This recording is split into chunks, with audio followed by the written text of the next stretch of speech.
So, trouble in Spain, ladies and gentlemen, and this time something different to the fact that they can't go a day without trying to snatch Gibraltar back from us. On this occasion, I, as a Brit, come to them as a friend and an ally to the Spanish. Uno biro, por favor, love. There's my contribution to this segment done. Time for a siesta. Not another word. Right. So, the current Spanish minority government, led by Pedro Sanchez, the most Spanish name, who has been Prime Minister of Spain since 2018, well, his government has basically been embroiled in scandal after scandal, which has really come full circle, because what happened back in 2018 was he led a no-confidence vote against the nominally conservative party in Spanish politics, the People's Party, the Judean People's Party of Spain. Not the People's Judean Party. No, very different right, to that okay. one. Yeah, that's splitter. But the problem is, as you can see here from the first headline, Sanchez ally quits the Socialist Party amid sexual harassment allegations. They have those in Spain? I was going to say that exact sentence. Stole it from my brain. You might as well have not even come in today, Josh. Yeah, we've got a Josh already at home. There you go. Do you New feel and improved, actually. feeling redundant yet? I left voluntarily, thank you. That's decided to stop working. That's okay. But it's not the only scandal. It's not just the sexual harassment. It's also the bribery and the Corruption fraud on the and Mediterranean. the huge corruption Blimey. in Spain. Who would have thought it? So so you had Francisco Salazar, and then you've got Santos Querdan. I'm definitely pronouncing that wrong, but he is now in jail. He's been remanded and put in jail. He went to the Supreme Court in Spain, and they said that really they had to put him in jail. They had to detain him without bail because otherwise he'd get out and he'd destroy all of the evidence. I mean, that's if that's true, that's simple as. Makes sense. Simple as.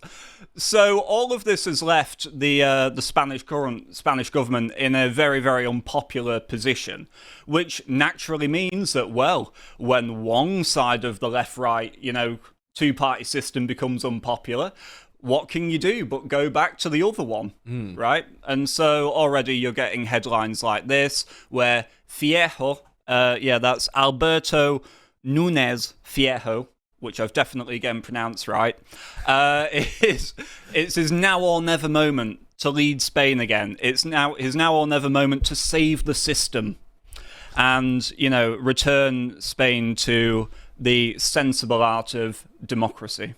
So his pitch is going to be, we may be corrupt sex offenders, but we're going to save Spain.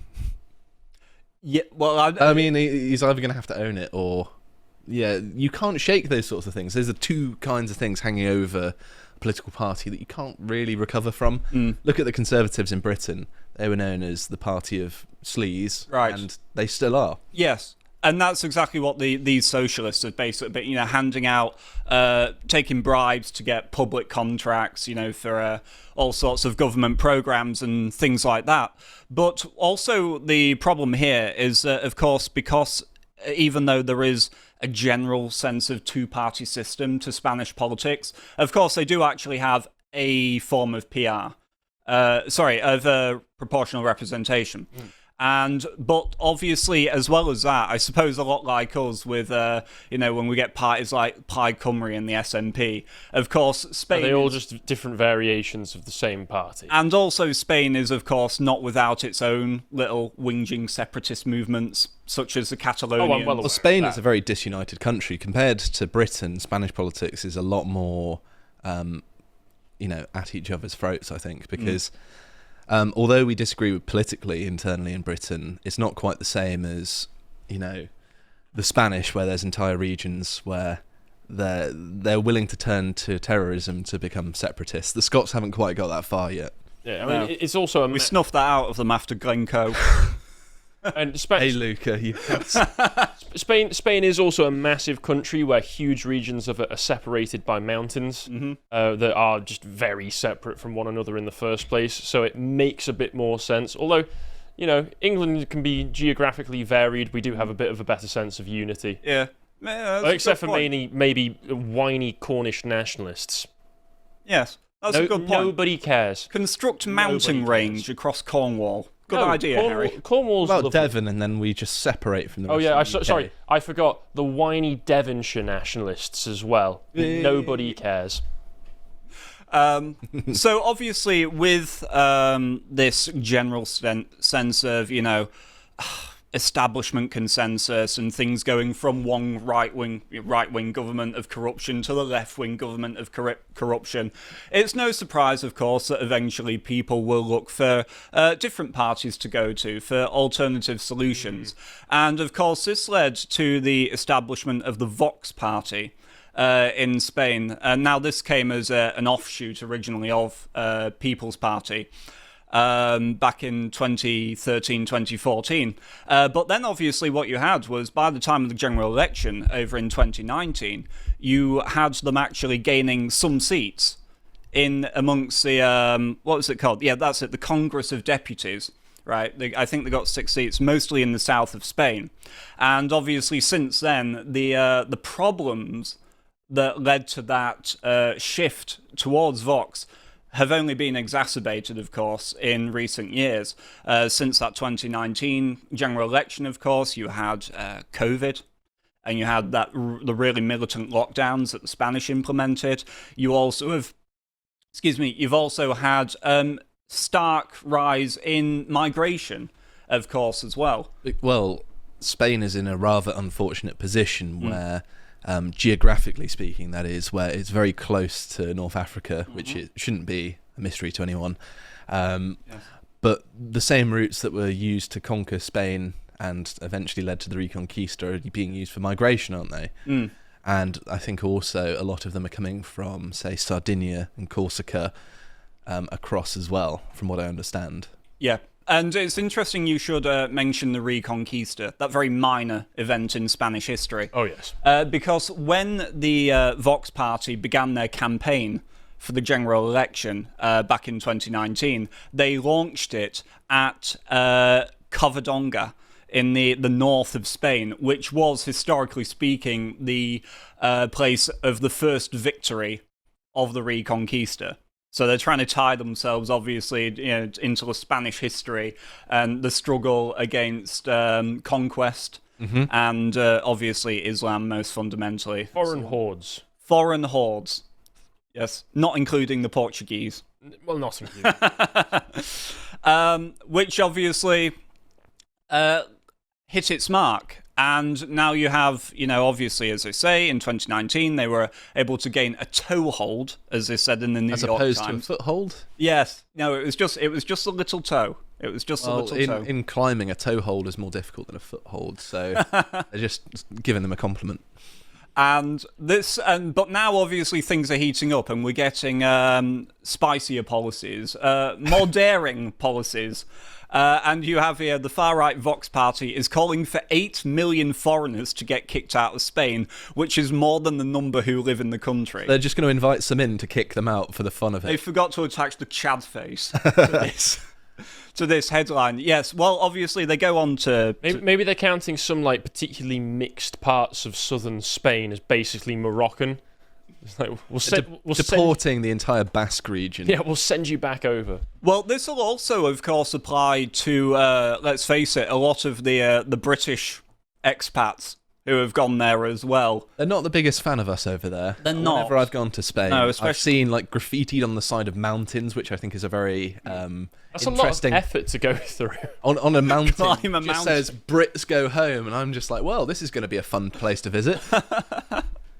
But also you bear in mind as well that I'm entirely for that, right? If it is at the end of the day the Spanish country, it's the they can Spaniards' do what they right want. to have who they want in it, and that obviously extends to other Europeans as well. In fact, if anything, Britain could do with a few more Brits returning to our shores if anyone is going to come here at all. And obviously it might also improve. Maybe we should do a trade. It's like, okay, we'll take back our expats if you give up all claim to Gibraltar for all time.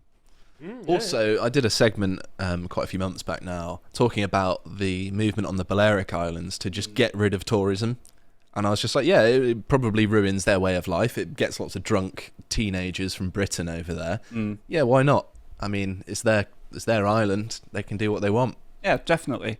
So they say all the millions of people who have recently arrived and have not adapted to our customs, and in many cases have contributed to insecurity in our neighbourhoods, will have to return to their countries. Rocio Dimer, Vox's national spokesperson on demographic emergency and social policies, told reporters, we should have one of those. We should definitely have one of those, calling it an extraordinarily complex process of remigration.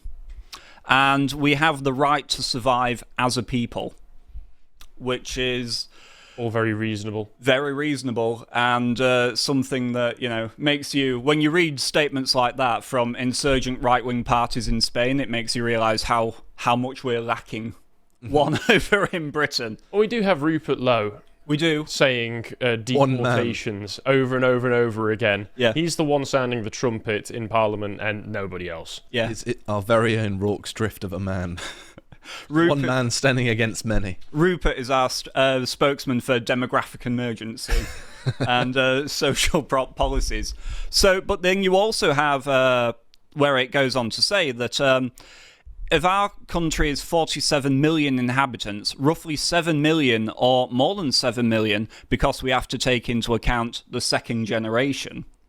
8 million are people who have come from different origins in a very short period of time, and it's therefore extraordinarily difficult for them to adapt to our ways and customs. So yes, it is not just the people who have arrived recently, but it's also, those who have begun to entrench themselves, basically the Spanish versions of the Windrush, I suppose, and those ones that, we, of course, have several generations, dug in. If it's the Spanish version, I imagine they're not rushing.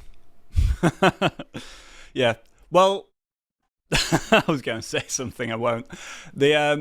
So then you also have the leader of the Vox party who said they are nervous, they are already lying and manipulating again. Vox has not stated the numbers of those who must be deported. Well, they threw out some ballpark numbers, as I've just read, so that's not entirely true. Simply because we don't know. It's all those who have come to commit crimes, all those who intend to impose an unfamiliar cultural belief, all those who mistreat or belittle women, all those who have come to live off the efforts of others, and all the unaccompanied minors, because children should be with their families. We don't know how many they are. When we come to power, we will know, and they will all leave. And the first to celebrate alongside the Spanish will be the legal immigrants, those who follow the rules and respect the country that welcomes them. So, North FC, Baz. I was going to say... It's going to be all the British expats. Just Baz. So Baz is going to be able to stick around. Honorary, yeah. As long as he learns a bit more Spanish. Mm-hmm. A little bit more Spanish. Bazio. It's the least you guys can do. We'll learn to order a gin and tonic as well. Uno, Gino, and Tonico. Por favor. Yep. But as you can see here, just how quickly the migration numbers are actually rising. Just from 2021 till now, there's been 1.5 million new immigrants come to Spain. So it's rising very, very rapidly. Is that about 150,000 per quarter there? It looks like, at least for the most recent figures, is that? So yeah, yes, yeah, quarter 1 and 2. Wow, that's massive. Yeah, it's jumping almost 100,000. All obviously under this socialist government, because of course, surprise. Because of course, as Pedro Sanchez assured the Spaniards that Spain was for decades a land of departure. I think he's doing it down a bit there. Call land of departure. Call it centuries, right? It's a layover for flights. The departure lounge so Spain was for decades a land of departure, of striving beyond our borders. Today it is a land of welcome, and those who arrive contribute with their effort to build a better Spain. Build back better. Sorry, does he remember Al-Andalus particularly fondly or something? Yeah. We were so much better back then, so much more open and welcoming and diverse. The Moors. Yeah. Yeah. So obviously, Spanish Prime Minister, not really a student of Spanish history, but, we don't expect much from our politicians, do we, these days? But of course, the question is that, well, Vox is obviously not going to win an outright majority. And so, of course, it comes down to, like so many of the other PR constitutions in Europe, such as Germany, is the centre-right party going to be willing to go into coalition with the insurgent right-wing party? And on that front, the People's Party have actually given signals that they might, which will be interesting. And they said that, as it says here, rejecting political isolation and calling for their voters and saying that they were deserving of respect. That those people who are voting Fox obviously deserve respect. Now, of course, there will be political reasons to pander to them, to give some sense of trust in all of this. To be nice to your constituents. Yes, there is always a political reason to do that if you're looking to win them over. Well, exactly. Most Western politicians don't know this. They're just not very good at it. Well, there's a lot of contempt out there, isn't there? Especially from the left wing of Spanish politics, and so it will be interesting to see what goes on ahead. Because at this point, if it was on this one, and it wasn't, but the Vox are currently polling at about 15% now, which is very, very good. For a party that's really only run one general election. To now be at 15%. And they've also got a foothold, of course, in the European elections into the EU as well. But you can see the trajectory that the conversation is shifting in Spain. And of course, my personal opinion on this is that... why are you staring at me like an owl? Ooh. What? I'm paying attention to what you're saying, Luca. I'm sorry. It's unusual to see Harry concentrate. I know. He makes a funny face. Yeah, that's true. It's true. Well, forgive me. But the thing is, of course, that even though we might bash our European continental counterparts from time to time, of course, we're not all free till everyone's free, are we? And it's sort of like, this panel, really, isn't it? That we rib each other, but if push comes to shove, we'll stick up for one another. That's very, depends. Yeah, the feeling's mutual, all right. No. With stuff like this, I just hope it's not a case of a Maloney if they get anywhere near power. Yeah. I've been so let down by all populists. Oh, indeed. At this point. And Americans have been very angry at me, but I'm seeing so far this term of Donald Trump's administration as mostly a complete and utter failure. Betrayal is a word I would use often, loudly. Could be better. Could be better. But yeah, trust me, Epstein's client list, they're going to use that to blackmail to get the agenda through. That's what they're going to use it for. Keep coping, suckers. But I just see most populist parties now as Trojan horses. So I hope that it's different with Vox. Well, I mean... I don't want to pour cold water all over you. Not at all. No, well, I mean, of course, I have my reservations too. And, as you point out, they're entirely founded on precedent from other populist parties who have done this time and time again. But also at the same time, where else can the Spanish people currently, within this system, put their voice, of rebellion? There is a key difference here in that you can look at other European countries like France or Germany, and the centre or the right refuses to work with the so-called right-wing parties. I'm just saying that because some of them, particularly Le Pen in France, socialist economics, boo. But they basically stonewall them. They don't let them in. And there's the cordon sanitaire. Exactly. And that's not happening in Spain, No. which is promising. And it seems like actually there could be a situation where Vox could be in coalition if you take them at their word, the centre-right party. Yeah, which obviously, as Harry points out, I'm not really willing to take them at their word. Yes. But as I also maintain, ultimately this is a genuine European struggle that we're all going through. Of course. One struggle, brother.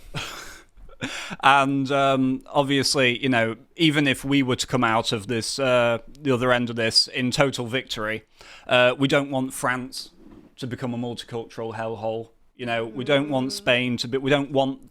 Are those the types of countries that we want on our borders, or do we want our traditional pesky neighbours at our borders? No, I agree. Right.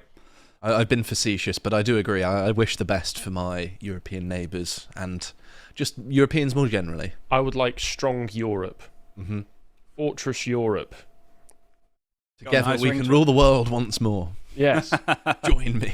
Yeah, unironically. So America's backing out. I'll discuss it a little bit in my segment in a moment, but America's backing out of Europe slowly but surely. We need a united front. Not as the EU currently is, though. That's gay. Indeed. Mm-hmm. And fake and lame. So, yes, all the best to the Spanish patriots out there. I hope that the second Reconquista goes very, very swimmingly for you.